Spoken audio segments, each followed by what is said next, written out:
ஆண்டவராகிய இயேசு கிறிஸ்து நாமத்தினாலே உங்களை வாழ்த்துகிறேன்.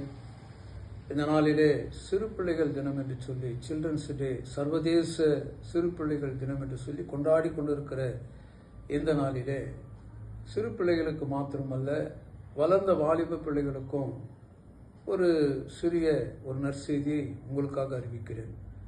சங்கீதங்கள் என்ற புத்தகம் 127 சங்கீதத்திலே 4வது வசனத்திலே, இதோ பிள்ளைகள் கர்த்தரால் வரும் சுதந்திரம், கர்ப்பத்தின் கனி அவரால் கிடைக்கும் பலன் என்று வேதம் சொல்லுகிறது.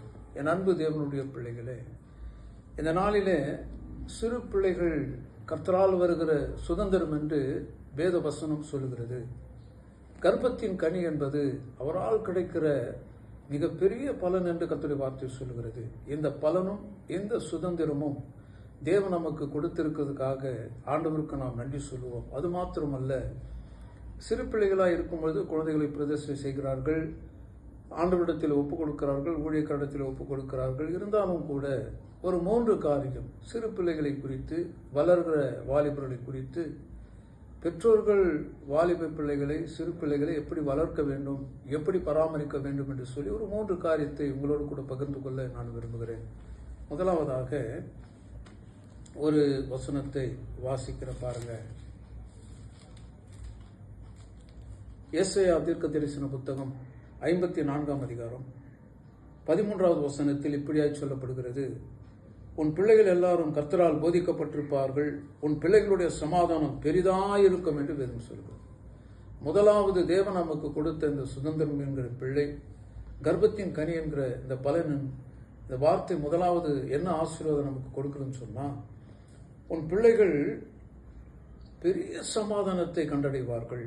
வேதம் சொல்லுகிறது, உன் பிள்ளைகளுடைய சமாதானம் பெரியதா இருக்குமா.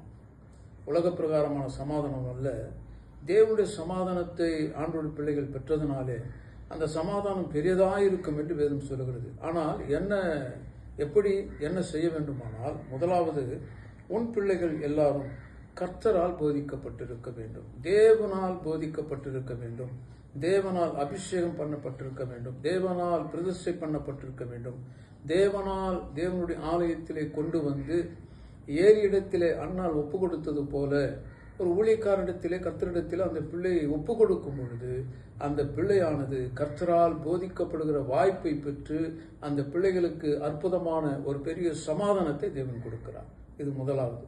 2வது காரியம், உபாகமம் என்ற புத்தகத்திலே 6ஆம் அதிகாரம் 6ஆம் வசனம் 7ஆம் வசனம் இப்படியாய் சொல்லுகிறது. உபாகமம் என்ற புத்தகம் 6ஆம் அதிகாரம் 5லிருந்து வாசிக்கிறேன். நீ உன் தேவனாகிய கர்த்தரிடத்தில் உன் முழு இருதயத்தோடும் உன் முழு பலத்தோடும் கூட என்று நான் உனக்கு கட்டளையிடுகிற இந்த வார்த்தைகள் உன் இருதயத்தில் இருக்க கடவது. நீ அவைகள் உன் பிள்ளைகளுக்கு கருத்தாய் போதித்து, நீ உன் வீட்டில் உட்கார்ந்திருக்கிற போதும், வழியில நடக்கிற போதும், படுத்துக் கொள்கிற போதும், எழுந்திருக்கிற போதும் அவைகளை குறித்து பேசு.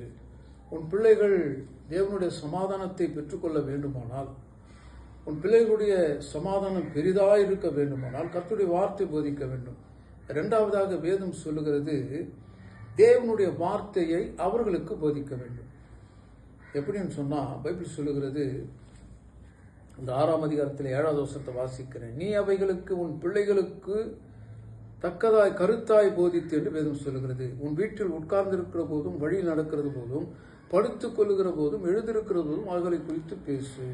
கர்த்தருடைய வார்த்தை குறித்து அந்த பிள்ளைகளுக்கு கருத்தாய் போதித்து, கருத்தாய் பேசி, அந்த பிள்ளைகளை தேவனுடைய ஆவியிலே, தேவனுடைய அனலிலே, தேவனுடைய வார்த்தையினாலே அந்த பிள்ளைகள் வளரும் பொழுது அந்த பிள்ளைகளுடைய சமாதானம் பெரிதாக இருக்கும் வேதம் சொல்லுகிறது. என் அன்பு தேவனுடைய பிள்ளைகளை, இதை கேட்டுக்கொண்டிருக்கிற என் அன்பு கர்த்தருடைய பிள்ளைகளே, உங்கள் பிள்ளைகளை பிரதிஷ்டை பண்ணுவது மாத்திரமல்ல, அது ஆவிக்குரிய ஜீவியத்திலே, சபையிலே, கர்த்தருடைய ஆலயத்திலே, ஊழியக்காரத்தில் ஒப்பு கொடுத்து அந்த பிள்ளையை வளர்க்கும் பொழுது அந்த பிள்ளைகளுடைய சமாதானம் பெரிதாக இருக்கும். 2வது, கர்த்தருடைய வார்த்தை அந்த பிள்ளைகளுக்கு போதிக்க வேண்டும். 3வது ஒரு காரியம், புலம்பல் என்ற புத்தகம் 2ஆம் அதிகாரம் 19வது வசனத்திலே சொல்லப்படுகிறது, நீ முதற் சாமத்திலே இயேசுவை நோக்கி கூப்பிடு, உன் பிள்ளைகளுக்கு நீ எழுந்து ஜெபிக்க வேண்டும் என்று கர்த்தருடைய வார்த்தை சொல்லுகிறது. என் அன்பு கர்த்தருடைய பிள்ளைகளே, முதலாவது கர்த்தருடைய வார்த்தை போதிக்கப்பட்டிருக்க வேண்டும். 2வது, நீங்கள் பிள்ளைகளுக்காக எழுந்து ஜெபிக்கிறவர்களாக இருக்க வேண்டும். புலம்பல் புத்தகம் அப்படிதான் சொல்லுகிறது. 2ஆம் அதிகாரம் 19வது வசனத்திலே முதற் சாமத்திலே கூப்பிடு, கர்த்தரை நோக்கி உன் கைகளை ஏறெடு என்று கர்த்தருடைய வார்த்தை சொல்லுகிறது. மூர்ச்சித்து போகிற, தேவனை விட்டு விலகி போகிற, தேவனை அண்டாத, தேவனை இயேசுவை ஏற்றுக்கொள்ளாத பிள்ளைகளுக்காக நீ ஜெபிக்க வேண்டும் என்று சொல்லி கர்த்தருடைய வார்த்தை சொல்கிறது. அவங்களுக்கு மாத்திரமல்ல, உன்னுடைய பிள்ளைகளுக்கும் காலையில தூங்கி எழுந்து அவர் வெளியே போகும்பொழுது மாத்திரமல்ல, படிக்கும் பொழுதும் எங்கு போனாலும் தலைமையில கையை வச்சு ஜெபம் பண்ணி, கர்த்தாவே இந்த பிள்ளை உன் கரத்தில் நான் ஒப்புக் கொடுக்கிறேன், கர்த்தாவே இந்த பிள்ளை உன்னுடைய பிள்ளை என்று சொல்லி அந்த பிள்ளைக்காக நீங்கள் ஜெபிக்கும் பொழுது நிச்சயமாக அந்த பிள்ளையுடைய சமாதானம் பெரிதாக இருக்கும். அடுத்த காரியம், நீதிமொழிகள் என்ற புத்தகம் 29ஆம் அதிகாரம் 15வது வசனத்திலே இப்படி சொல்லப்படுகிறது. நீதிமொழிகள் என்ற புத்தகம் 29ஆம் அதிகாரம் 15வது வசனத்தை நான் வாசிக்கிறேன் பாருங்க.